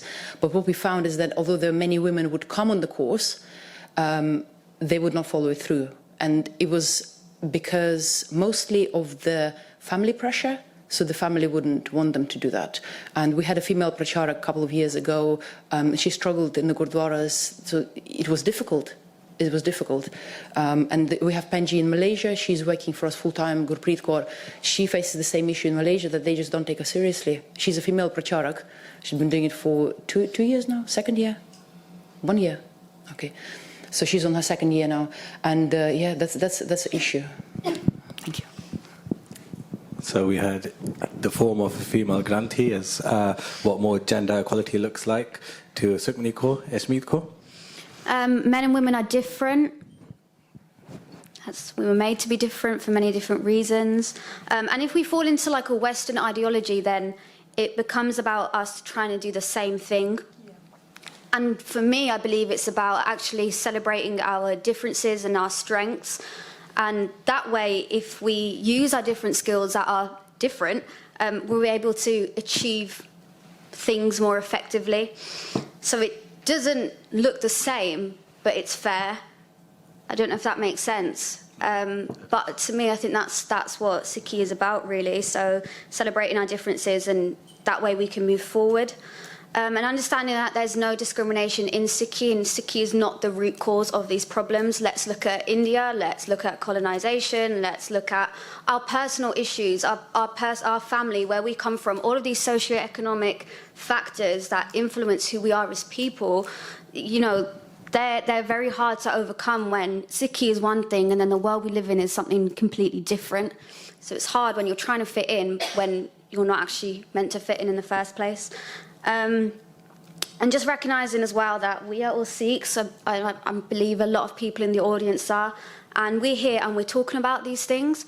And there's one of Maharaj's hukams, I can't remember it, is Istri, I'm looking at Baji, Istri... He's shaking his head. Something Fidgardana. Well, yeah, haven't said God for Istri, so I haven't said God for women.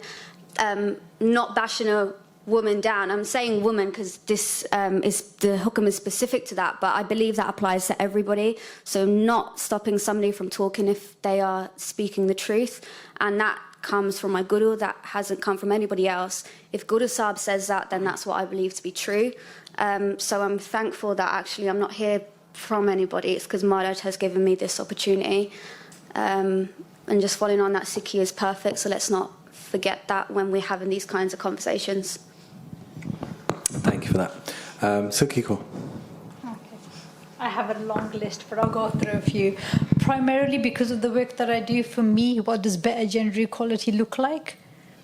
For a Sikh woman, without any hesitation or fear, can openly speak about her good experiences, her bad experiences, and her most traumatic experiences, and not be shunned or judged by them. Not to be called dirty, not to be called an embarrassment, but provide the structures within our community to support the good, the bad, and the ugly. And it's not just for females, I think males need that as well. I don't think we're very good at dealing with trauma or the bad things that have creeped in. So for me, in an ideal world, that a woman has complete freedom to share and get help from the community. She shouldn't have to... Now, I don't want that to come out wrong. I mean, obviously, if there's a need and there's a safeguarding concern, you need to get police and all the other various agencies involved. That's a must. But when it comes to the healing, the holistic, once you've gone through the court cases and the counselling, you know, when that person comes home, where is that community? Because I'm not sure about you guys. When I was brought up in a community. There's an old saying, it takes a village to raise a child. So it wasn't just the masiyan, the mamme. We had the auntie that lived down the road, and we had this like little desi cul-de-sac going on. And it was wonderful. We were raised in a community. So if I knew I'd annoyed my mum or I'd annoyed my nanny, I'd go to Shindo auntie's house and she'd calm my nanny down. But there was this community. If I did something wrong, the mums would come together. And I think we've become quite isolated. And I think for me, gender equality is maybe women finding those spaces to connect again, to talk about what's stressing us. We've become so independent and isolated almost. I miss that because my kids don't have that. I didn't have the outpouring of sort of... I'm not sure if the desi cul-de-sac still exists, but I know mine didn't. But it was awesome growing up in that. But yeah, those are the few things. I think we need to come together better. And I think in the process of finding our voice and doing the first thing that I recommended, that a woman finds her voice and she's providing that safe space, we need to create those spaces. Thank you. Manjit. Yeah, for me it's quite simple, that equality in Sikhi, and again I'm not bashing Sikhi because obviously we work with all faiths. We work with women, whether they're black, white, young, old, rich, poor, changing to become a woman or not. But essentially, when all Sikh women are allowed to do all seva in the Gurdwara when they're on their periods, that's when I'll say that we've got equality. Thank you. I just want to touch on one point before we'll bring that question to Rupinder. I think anyone who thinks that Sikhi or Gurbani has taken a bashing in this event hasn't been listening well enough, because one of the key points, no offense, we can discuss this afterwards, but I think one of the key points here is that everyone is kind of unanimously in agreement that Sikhi doesn't have any inequality. So it's about focusing on where that comes from and where that stems from. Rupinder Kaur, what does more gender equality in the Sikh community look like for you? It looks like having a level of respect and a lack of fear of going into places that are dominated by Sikh men. So having a level of respect where I can voice my opinion and it's heard and respected, and they can, someone else can voice it back to me, and then you find the most positive way forward and move forward doing that. It's difficult enough being a woman and having to deal with gender equality outside of the Punjabi community, Sikh community, at every level. I don't think men realise that from small instances to large-scale decision-making, how much inequality women face. So from like the gender pay gap to what women wear at work, what they say, the positions they're given, there's just that lack of respect for women generally. So I think a level of respect and open communication and just listening to someone speak, have their view, and then deciding the correct way forward would be a massive step. Thank you. We're going to open it up to the audience for any questions or comments. Sorry, Vizi's been waiting. I think Sukhmani's point was really good, because there's an important point about how even women in Gurdwara spaces, if their granthis are not taken seriously, what does that mean outside the Gurdwara, where Sikh women are present? And so my question relates to that point, and it's a simple one, and I apologize if someone's already answered it before because I came late. What do the panel think about having equal representation for Sikh organizations, especially political organizations, and having equal gender representation there, not just in Gurdwaras, but organizations that claim to represent Sikhs nationally? We kind of touched on that with the leadership positions question, but specifically for equal representation, any thoughts? I mean, that it was actually on my list. I just felt conscious that I was taking too much time. I have put when every Sikh organisation that claims to represent Panth is made up of a proportionate number of skilled women at every level in their structure, and most importantly, she's simply allowed to get on with her portfolio of work in peace. Something that Benji at the back mentioned, the biggest struggle she had was just being able to get on with the work she needed to do. So yes, you cannot claim that you have more women than ever when you had 3 to start with and now you have 5. It's still not you haven't even become close to being representative. And chairs of committees, if you've got a chair like safeguarding, it should alternate male to female, so no one gender is holding a role continuously, and any board or executive, or it has to have that. Just if you're going to say you're representative, then be representative. Another thing that Benji touched on earlier, sorry, I'm going on, is that I'm not sure if this is a Midlands thing, but I'm seeing the divide between the Amritari community and the Punjabi community, and the way certain narratives are presented, and that worries me, because I am still the only Sikh in my village. All my family are full-on Punjabis, but we have so much love and respect for each other. They have respect for the way I live my life. I might not respect some of the things that they do, but we still love each other regardless. And I think we're losing that. And I think another place in sort of gender equality is maybe women not bashing each other. And a big thing that women constantly tell me sometimes, that they feel very intimidated when they sort of see someone like me and feel that they're not good enough, and that could not be farther from the truth. I have to keep reiterating that we as women have to remember that we are diverse and we are still sisters, we are still part of a sisterhood, and that coming together is really important as well. Equal representation. Anyone else on the panel would like to give an opinion? It's shocking that it's not actually implemented. I just still find it just really shocking that it's not actually implemented. So who are the gatekeepers in implementing a representative number of women within organisations? And then are we offering those opportunities when those organisations are forming to say, come and join us? Yeah. Just to add to the question, is there a danger if we look towards that as an answer of tokenism?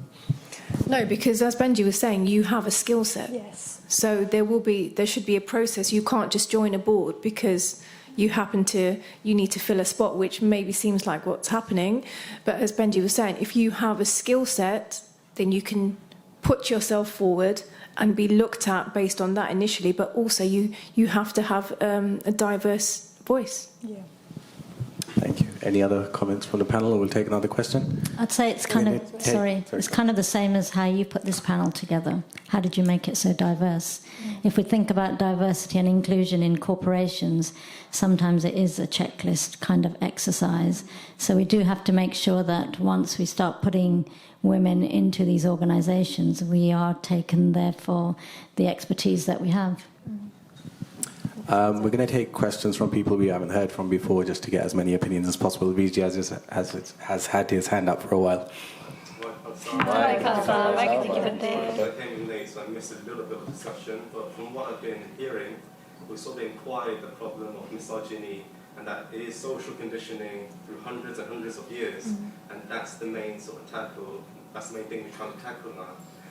And we've discussed a lot of things on how to actually tackle that. I think let's go to the root cause though, of like why we have that in the first place. Actually, the root cause of all psychological suffering, if you think about it. So I'm a man. I've got this sort of image, you know, that all comes with connotations, you know, maybe physical strength, technical acumen, and all this, right? And that becomes my sort of identity now, isn't it? If someone casts a stone on that, so i.e. a woman who comes in and wants to do my thing, right, then that causes a lot of suffering, you know what I mean? That causes a lot of sort of pain within me. I'm being very general, by the way, you know what I mean? So hence your sort of issue as well. And you said the man couldn't even talk, couldn't even look at you when you were talking to him. So why don't we sort of address that now? I think Gurbani is literally the way. It is the answer, literally, periodically, is the answer to sort of get rid of all this thing about equality. Because if we take the sort of the white stance that Eshmit Kaur has been going on a lot, then it becomes quite futile, you know what I mean? It becomes a little bit, also, no substance, but just all style in that sense, you know what I mean? So, because we don't want this whole thing to be just about numbers. A company goes and says, okay, we've got 35% of, you know, our whole leaders, you know, 35% of them are women and all that. Does that mean that there's equality though? Does that actually mean there's real equality? You don't know the culture of that company, right? And the same thing here. Just because we don't want to quantify equality, that's the thing, right? So let's just nip the bud in the roots. Why it is? I think because we do have identities, and Gurbani literally says, you know, yeah. So if you're blossoming within, suddenly all these things, they don't matter anymore. This is a woman. This is a man. This is non-binary. You only see that garden that you're actually blossoming yourself, you know what I mean? That's because you've gone to Gurbani, you've gone to spirituality, which is what we need to do in the Gurdwaras, and is what we need to do at home as well. You know what I mean? So that's sort of my... Thank you for that input. Just before you comment, I would be doing a disservice to an organisation that was started by Jagraj Singh without commenting that, yes, Gurbani is always the answer. I think what we kind of haven't discussed is Gurbani has the answers, but people aren't willing to apply it. It's not just with gender, and you know, Gurbani many times says, "Look at the India ni karni, hasi sare din India karde." I'm guilty of that. So I think this application again, it comes back to that thing of bringing it into your homes, and in your four walls, no one is watching what you're doing. There's no social media account that you're posting, your day-to-day interactions with your parents, your children, your spouse. And it's in these environments that your principles and your application of Gurbani have to be put into full application, constant evolving, constant self-realization, thinking, meditating, finding answers. And each one of us has that individual onus to work on that. I mean, it's fine to discuss it here, but if we come to these events, I always say, don't sit here, including myself, like nodding church shoulders, oh yeah, really, really good. But each one of us has a duty then, because I believe Guru brings Sangat together for a reason. old Sangat used to be Prashan Charcha. So the Sangat would ask the Guru a question, Guru would answer. It was a two-way dialogue. That doesn't exist in Gurdwara anymore. So if we're all here today, including us as panellists, we're not here with the answers, but we have a lot of introspection and self-work to do on each and every one, and so does everyone here. So, when we're coming to these events, going away from them, we need to be taking something away and being a catalyst for change. I think, very quickly, please. Yeah, very quickly. I think Manjit Kaur actually hit the nail on the head. We all read the same Gurbani, isn't it? But we all have different interpretations of that, you know what I mean? Okay, just because we all read the same Gurbani doesn't mean we're going at it in the right angle, though, is it? Right? Every one of us. So I think we need to sort of, as you said, have that introspection. The wise person is not someone who has all the right answers for everybody. There's the guy who asks the right questions to himself or herself, you know what I mean? So like Japji Sai, for example, is a question answer. But are we doing it as a ritual, or are we actually asking those questions to our Guru? Yeah? Thank you, Viji. We'll take, I think, if it's all right with everyone, I said 8:45 latest, so 6 minutes. 2 more comments or questions from the audience. Yes, Manjit. Can I just go back to a topic that was mentioned briefly earlier? It's about breastfeeding. Because about a month ago, I was faced with that. I was thinking, where am I going to breastfeed my baby?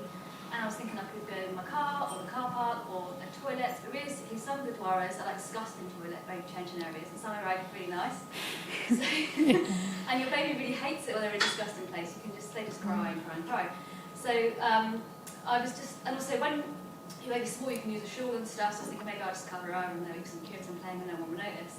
Luckily, I don't have that issue anymore, and I can spot within the lumber board, no one has an issue with it, so that's all good.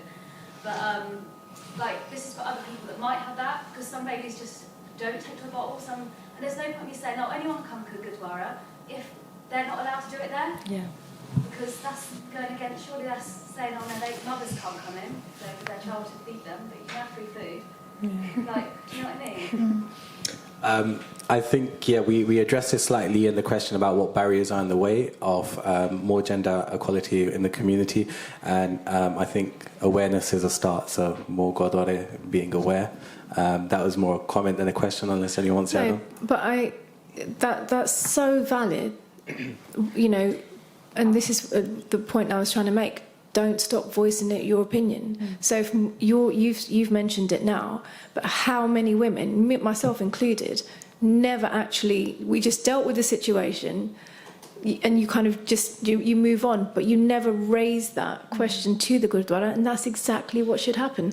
When that's difficult, I should be able to say, I need to feed my child, I need a room. Yeah.